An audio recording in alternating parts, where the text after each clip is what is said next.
My bike needs a new chain and sprocket kit here. As you can see, it's adjusted pretty much all the way right here. And this is how much play I have in the chain, which is way more than you need. You can see I can pull it off, basically. These nuts back here wearing off because it keeps falling off, so I finally bought a new set. So in this video I'm going to show you how to take these off. I've never done this before, so this video might not even get uploaded.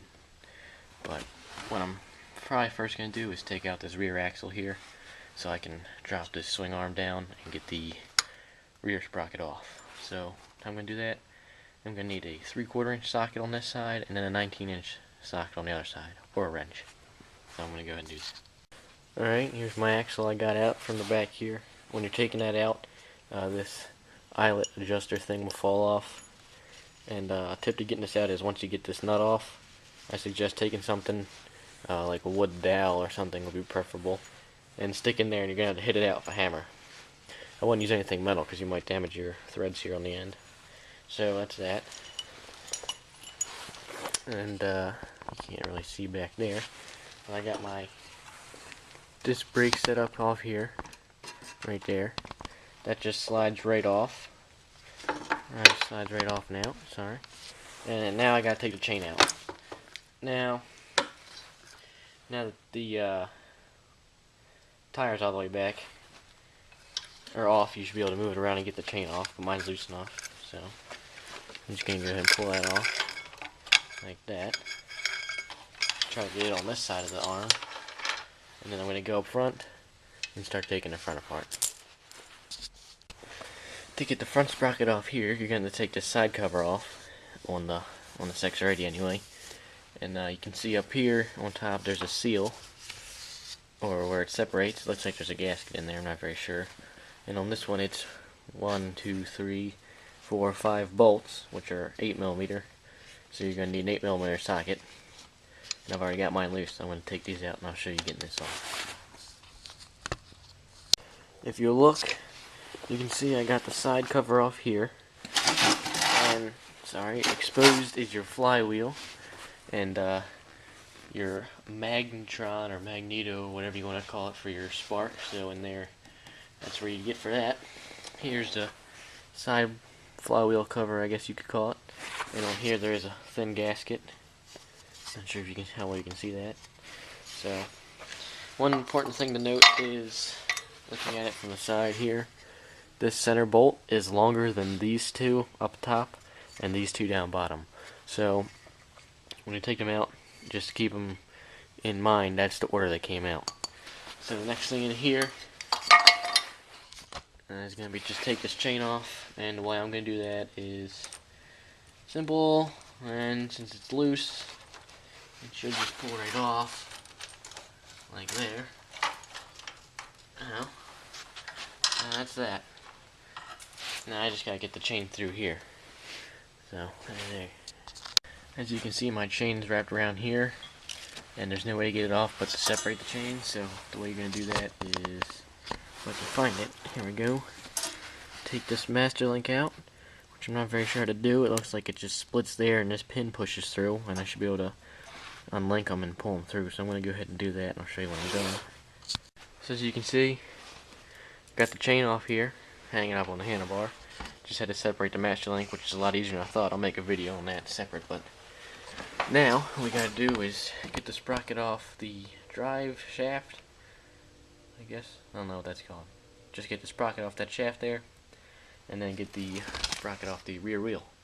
So it looks like, not very sure, 2 smaller size bolts, and it should pull off. So that's what I'm going to do. I'll show you what it does. Alright, I got the sprocket off. What you had to do was take these 2 bolts out here, which are 10mm, and they hold on this little lock on the outside here. As you can see, it's raised. That comes off, and you just pull it right off of. Just pull it right off this spline shaft here, which it fits onto. Tip would be put it in first gear, because you're going to need a lot more pressure getting these bolts out. So if it's in first gear, the whole engine will turn. Because if it isn't in gear, in neutral, you'll just keep spinning this around, or if it's in fifth, sixth gear, whichever. It'll be a lot easier to spin the engine, so you just spin the engine. So put it down first, and you should be able to get it off.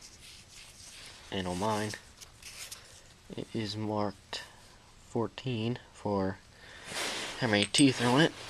So there's that. Now I gotta get the rear one off over here, which you can't see.